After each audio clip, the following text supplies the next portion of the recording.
বাংলা চলচ্চিত্র জগতে যে সময় ছোট বউ, মেজ বউ, কলা বউ, বিভিন্ন ধরনের বউ এবং তার অনুগামীতে ভরে যাচ্ছিল, ঠিক সেই সময় এমন একজন ডিরেক্টর ছিলেন যিনি একটু অন্য পথে হেঁটেছিলেন এবং সফল হয়েছিলেন।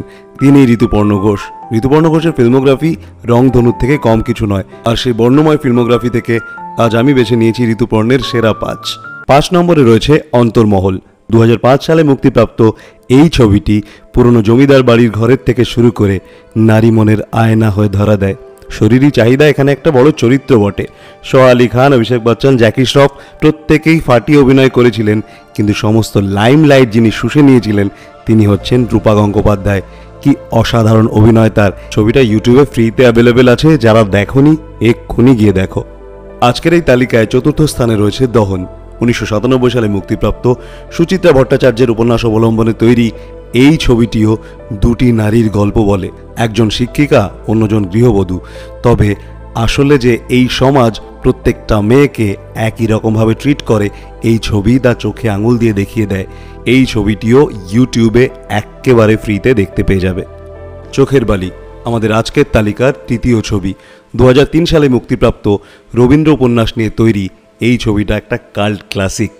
ঐশ্বরিয়ার ডাবিং কিংবা প্রসেনজিতের ম্যানারিজম এসব নিয়ে অনেক রকম বক্তব্য থাকলেও এই ছবিটি দেখেননি এমন বাঙালি খুঁজে পাওয়া ভার।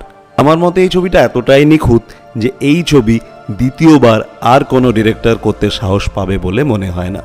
চোখের বালি ছবিটি হইচইতে অ্যাভেলেবেল, তোমরা চাইলে দেখে নিতে পারো।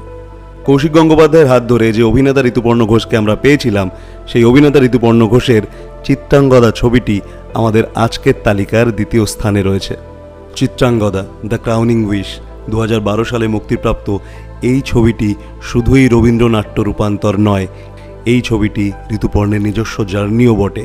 কারণ সেই সময়টা ঋতুপর্ণ ঘোষ নিজে একটা চেঞ্জেসের মধ্যে দিয়ে যাচ্ছিলেন, আর তার প্রতিফলন ছবির পরতে পরতে রয়েছে।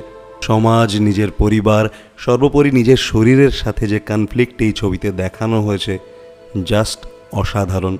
ছবিটা হইচই, অ্যামাজন, জিও হটস্টার সব জায়গায় অ্যাভেলেবেল, দেখে নাও। তোমরা নিশ্চয়ই অনেকেই ভাবছো এত তো ছবির কথা বললাম, তাহলে 1 নম্বরে রয়েছে কোন ছবি? আমার পছন্দের সেরা ছবি শুভ মুহূর্ত। যে ছবির ব্যাকড্রপই সিনেমা এবং তার সাথে জড়িয়ে রয়েছে থ্রিলার, রিভেঞ্জ, জাস্ট অসম ককটেল ব্রো। এই ছবিতে বহু নারীর গল্প আছে। হ্যাঁ, প্রধান চরিত্রে 2 নারী, কিন্তু তাদের ঘিরে রয়েছে আরও অনেক নারী। তাদের চাওয়া পাওয়া, না পাওয়া এবং প্রতিশোধ সব কিছু নিয়ে গল্পের বুনন এগিয়েছে।